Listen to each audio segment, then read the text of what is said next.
Hi everyone, it's Eric. In today's video, we are going to do a modification on the RV. We are actually going to change the converter.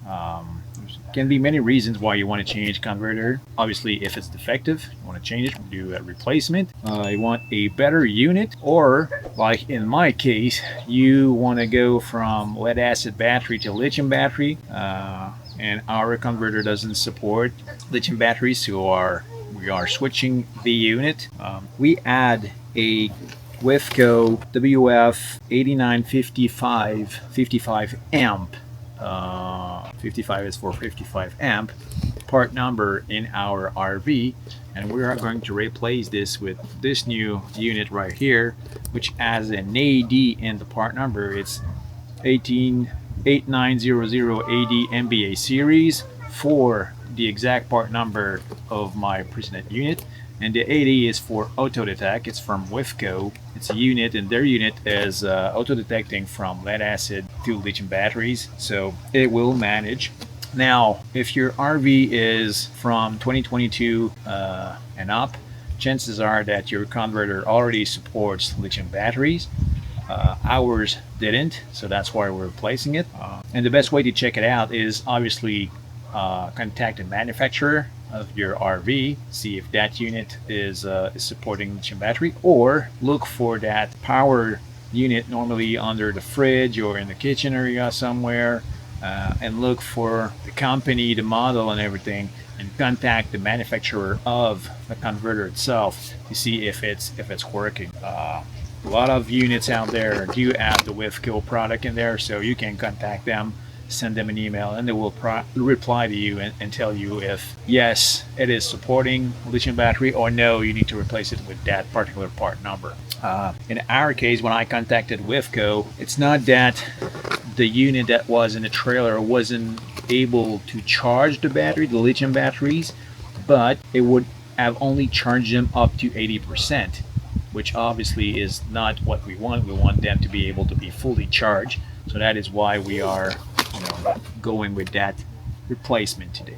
Now, I ordered this from United RV, which is a direct supplier for WFCO product. They have a website, which is unitedrv.com, if I remember properly, and that's the cheapest place where I find it. We paid $198 American dollars, and they had free shipping available to the lower 48 states. So we're in Canada, so I had it shipped to my Freeport forwarding account in New York, just outside of the border. And then when I came down to the US, when I came back, I just picked it up, and it was cheaper that way than ordering it here. You can order these off Amazon, but just be careful. There's a lot of Chinese copies out there that are using the same part numbers, so you wanna pay attention to that. I didn't want to have like Chinese ripoff, and make sure that I have the right thing in my trailers. It's controlling a lot of stuff. There's also I saw it was a Lightning RV Supply that are selling the WFCO ones, and I ordered it from them, but I returned it for the reason that the unit just came in a box with bubble paper, no warranty paper, nothing. The stickers, labels have been scraped from the unit. It was kind of weird. They said it was a new unit, but it didn't look like it was new. So I'd return it, and I had. That's one thing to say though. I had no issue getting a refund from them. So that worked really well. But I wasn't just safe enough to put that in my trailer. So I ordered the one from United RV, and it came in the original manufacturer box and with the warranty paper in there to complete the item. So we're going to go inside the trailer. I'm gonna go and show you. Oops, papers are going away with the wind. I'm going to show you what it looks like. It's a pretty easy install. It's basically disconnecting wires and reconnecting them, but I'm going to show you that in details. One thing to make sure before we start is make sure your trailer is disconnected from shore power. So you want to be off-grid, and disconnect the black wire from your battery as well to make sure that there is no short going back to the power converter. So let's get inside the trailer and we'll see how it looks like. All right, so we are now in the RV, and my power center is underneath the fridge, which is normally a good place to put it. And we've disconnected from shore power, and we've removed the black wire from the battery. Next thing we're going to do is want to close the main breaker, and I want to close the converter breaker. So that way we make sure that there's no power coming in at all when we're going to put our hands in this. Now you're going to need different tools in order to do that installation, and that will depend on your unit, your model. So mine is only using Phillips screws and square head screws. Other unit might need torque screws or wrenches and stuff like that. But normally it shouldn't be too bad. You shouldn't need like a full tool set to do this change. And by the way, if you want to know what's your model number, normally when you open the panel, it should be written somewhere on that label here that you have. As you can see, mine, like we said, it's a WFCO model WF-895P. So if you want to change, you need that model in order to make sure that you have the proper one when you are going to make the change. So I'm just going to remove those two screws here, and we're going to move on with the rest of the installation. Okay, so once the plate is removed, you see that everything is exposed. I got the fuse here, the breakers are here, and the main board assembly, which is the unit that we want to change, is right on the bottom here. It might look a little bit different depending on the unit, but what I suggest is once you have everything uncovered, take a picture. Just take your phone, take a picture of that, so that way you make sure where everything is connected, and we will disconnect a few wires, and we will need obviously to reconnect them to the same place. So for our case, you can see that there's the ground bus here where all the grounds are connected.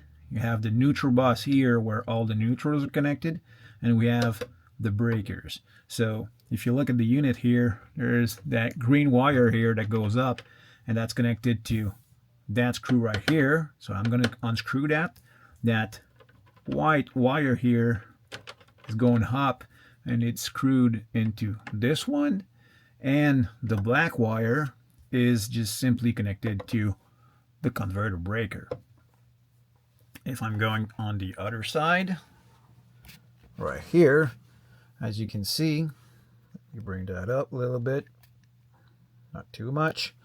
I got a red and white wire that are connected to these two screws here, with that little board. So I'm going to need to remove that little board in order to have an easier access to those wires in order to pull them out. It's just a tab that I need to press and remove the board. Some boards might be screwed in, so that might be an extra step for you, removing those screws. But mine is not. It's, like I said, it's just a little tab that I need to press, and the board should come out pretty easy. And the last step is right here. There's two screws on the bottom here that maintain the unit in place. Once these things are removed and the wires are disconnected, it should just slide out pretty easy. And then we just have to do the opposite, put in the new unit in, reroute the new wires, connect them exactly where they were connected, and everything should be good to go. So I'm gonna go and do that. I'm gonna try to film everything. My unit is in plastic, so there's nothing really sharp in here. If you have a unit that is in aluminum or metal, watch out not to scrape the wire and cause some chafing and cause some damage to the wire. Mine is not a problem because it's full of plastic, so shouldn't be any issues there.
All right, so we have removed the original unit.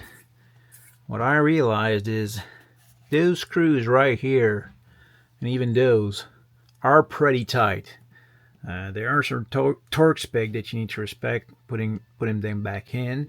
What I can suggest to you is to, in order to remove these, use an impact driver. It will just make your life much easier, and it will prevent you from risking stripping those screws, which obviously you don't want that to happen, especially those little ones here. That might be tricky. So that's why you saw me switch from a screwdriver to an impact driver. So, and with the impact driver, this one I was able to remove with the screwdriver. This one seems like it didn't want to come off, and it came off right away with a screwdriver, which just a little press on the trigger. Just don't go crazy, obviously. And when you put them back, don't go crazy on the impact as well. So you don't want to break anything in there, obviously. And that little board is just hanging by plastic tabs in my case, so you need to be gentle with them. So we're gonna now proceed and do the inverse. We got our new unit here. We're gonna untangle those wires, split them, make sure to press them through the holes there, and just reconnect them where they were, and we should be good to go.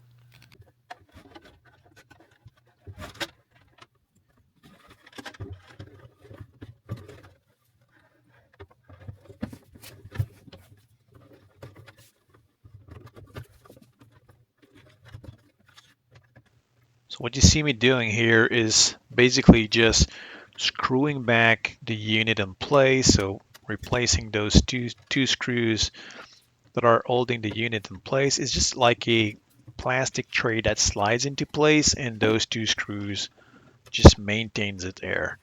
Before that, you saw me taking the wires on the left and having them go through a hole where the wires go, so it's just easier to do that before pushing the unit back in.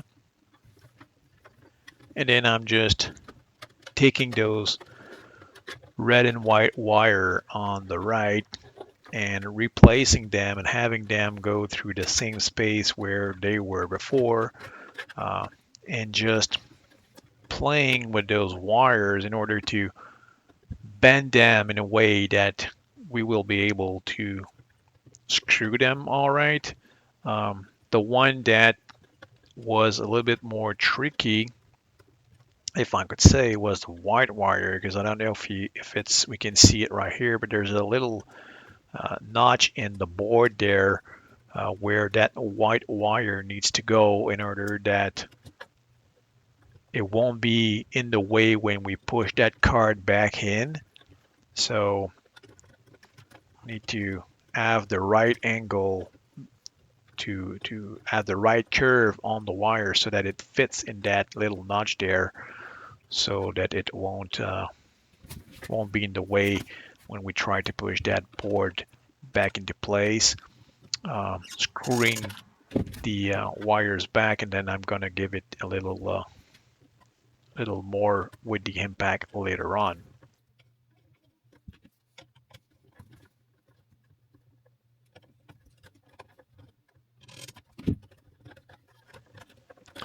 Replacing the board in my case is just a matter of pushing it back in the tab, the plastic tab, and you see me replacing a fuse because I removed that fuse earlier on when I removed the board in order to be able to press that tab that allowed me to remove the board. Now, those wires on the left side, I'm just replacing them exactly where they were before. The green, the white, and the black wire to the breaker.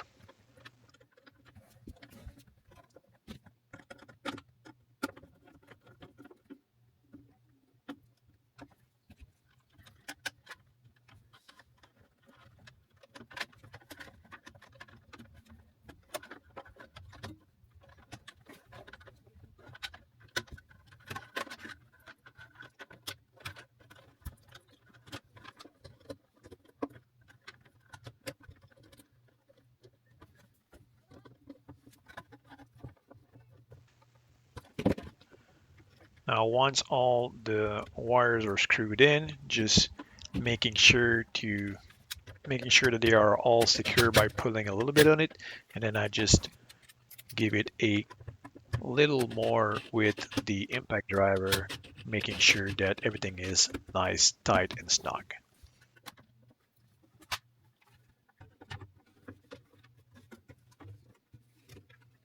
And then we're just replacing the panel, making sure that nothing is in the way, making sure that the fuse are clear, and as well as the breakers, and screwing back those little screws that hold the panels in place.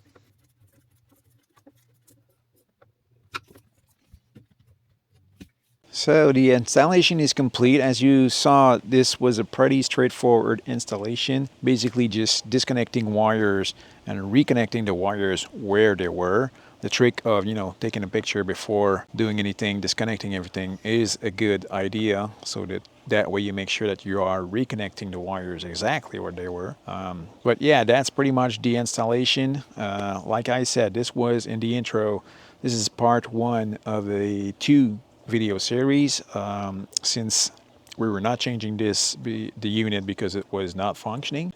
We were changing it because we are converting to lithium batteries, and the original unit was not supporting them. So now that this is installed, we are going to be able to proceed into changing those batteries. So in the next one, I'm going to show you what batteries I choose, why did I choose them, and we're going to go ahead and install those batteries. So on that note, if you are not subscribed to the channel, please do so if you found this video interesting. If you're already subscribed, thank you very much. We appreciate you, and we'll see you on the next one.